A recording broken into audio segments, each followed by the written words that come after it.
আপনারা আপনারা জানেন যে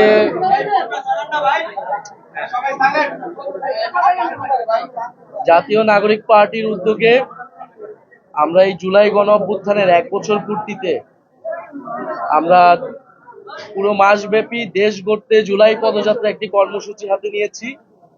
সেই কর্মসূচি 1 জুলাই থেকে সারা দেশে পদযাত্রা শুরু করেছে এবং পুরো 1 মাস এই পদযাত্রাটি চলমান থাকবে। এবং এই পদযাত্রায় মূলত আমরা বিভিন্ন জেলায় যাচ্ছি, আমাদের লক্ষ্য 64টা জেলায় যাওয়া এবং সেই জেলার সাধারণ মানুষের কাছে পৌঁছানো।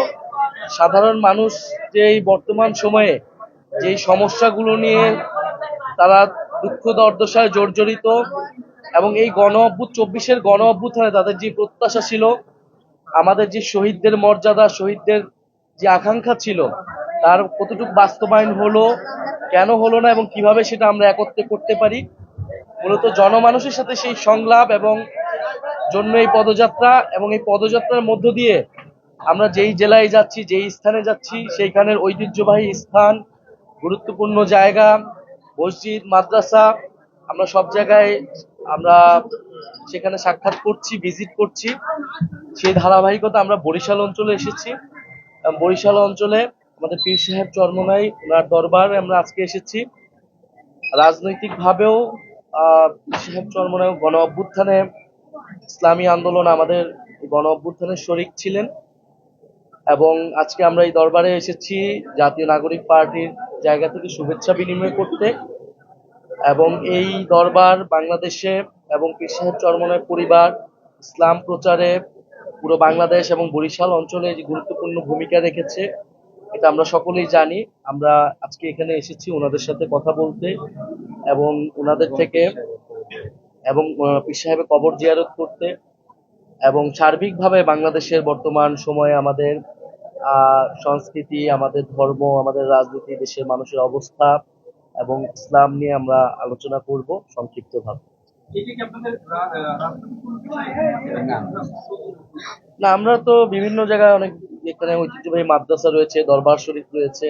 রাজনৈতিক ভাবে তো আমাদের একটা যোগাযোগ আছে, সেটা আমরা তো রাজনৈতিক ভাবে তাদের মানে অফিসেও গিয়েছি, বহুবার আমরা অফিসিয়ালি কথাও বলেছি। আজকে মূলত সামাজিক, সাংস্কৃতিক এবং ধর্মীয় জায়গা থেকে আমরা ঐতিহ্যবাহী বিভিন্ন জায়গায় মসজিদ, মন্দির, মাদ্রাসা, দরবার শরীফে যাচ্ছি। সেই জায়গা থেকে আজকে আমরা এখানে এসেছি। আমরা ওইসব বিষয়ে আমরা পরে আলোচনা করি। আমরা আলহামদুলিল্লাহ, আপনারা জানেন গত জুলাই মাসে বিপ্লব শুরু হয়েছিল 1 জুলাই। আমরা 5ই জুলাই বরিশাল থেকে ঘোষণা দিয়েছিলাম যে বৈষম্য বিরোধী আন্দোলনে আমরা সম্পৃক্ত এবং মাঠে ময়দানে ছিলাম এবং মাদ্রাসা কেন্দ্রিক প্রথম মিছিল বের হয়েছিল ওই ক্যাম্পাস থেকে, আপনারা দেখেছেন।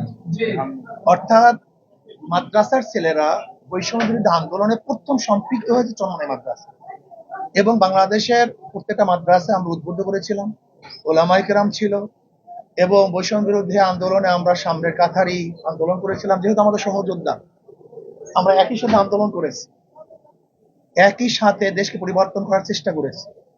আল্লাহ পাকের শুকর, সেই যোদ্ধারা এখানে আসছেন। আমরা এক তো ঐতিহাসিক ভাবে আমরা সম্পৃক্ত আছি আন্দোলনের সাথে, সংগ্রামের সাথে, এবং আমরা চাই আমাদের বক্তব্য, এনসিপির বক্তব্য বা আমাদের বক্তব্য অনেকটাই কাছাকাছি। আমরা দেশ গড়তে চাই, আমরা বৈষম্য দূর করতে চাই, জুলুম, অত্যাচার, অবিচার দেশ থেকে চিরতরে উৎখাত করতে চাই। আজকে আমাদের নাহিদ সাহেব যে বক্তব্য দিয়েছেন, চাঁদা মুক্ত একটা দেশ গড়তে চাই। আমরা আলহামদুলিল্লাহ চাঁদা মুক্ত একটা দেশ গড়তে চাই। আমরা দেখেছেন যে আজকে বাংলাদেশে আমাদের বিরুদ্ধে ডাইরেক্ট যে অশোভনীয় বক্তব্যগুলো দেওয়া হয়েছে, আমি বিশ্বাস করি যে ভদ্র মানুষ, জ্ঞানী মানুষরা এটা কোনো অ্যাকসেপ্ট করে নাই এবং আমি বিশ্বাস করি তারা উলামায়ে কেরামের থেকে বিচ্ছিন্ন হচ্ছে। আর বাংলাদেশের কোন রাজনীতিবিদ এবং রাজনৈতিক দল যদি উলামায়ে কেরাম থেকে বিচ্ছিন্ন হয়, কমপক্ষে 92% মুসলমানদের দেশে সে কোনো অবস্থায় রাজনীতি করতে পারবে না, বিশ্বাস করি। কাজে আমি আজকে আমাদের বৈষম্য বিরোধী আন্দোলনের থেকে শুরু করে এনসিপি যারা গঠন করেছেন, আমি সবাইকে ধন্যবাদ জ্ঞাপন করছি এবং আশা করি ইনশাআল্লাহ ভবিষ্যতেও আমরা সহযোদ্ধা হিসাবে এই দেশকে গড়ব এবং দেশের নেতৃত্ব দেবে ইনশাআল্লাহ। হ্যাঁ? না দেখেন, আমরা তো বলছি দেশ গড়ার জন্য যা কিছু প্রয়োজন সব আমরা একত্রিত করবো ইনশাআল্লাহ। দেশ গড়ার জন্য যাহা কিছু প্রয়োজন, সে নির্বাচন হোক, আন্দোলন হোক, সংগ্রাম হোক, বিপ্লব হোক, বক্তব্য হোক, বা একই মঞ্চে হোক, অর্থাৎ দেশকে গড়ার জন্য যাহা কিছু প্রয়োজন আমরা সম্মিলিত করবো ইনশাআল্লাহ।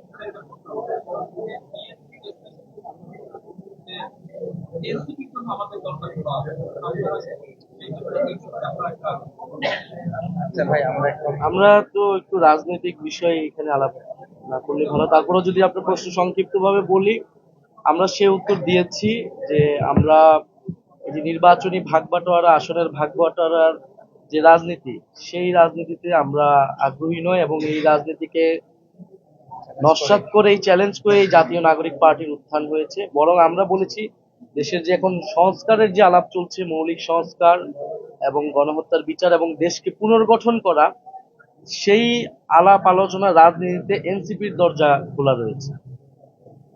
শুক্রিয়া, আলহামদুলিল্লাহ। আমি শোনান, যারা মেহমান নন কোনো অবস্থাতেই তারা মেহমান ঢুকাবেন না, ঢুকবেন না, এটা নৈতিকতার চরম বিপর্যয় করে, ঠিক না? আমরা যারা মেহমান তারা সেখানে দেখা যায়।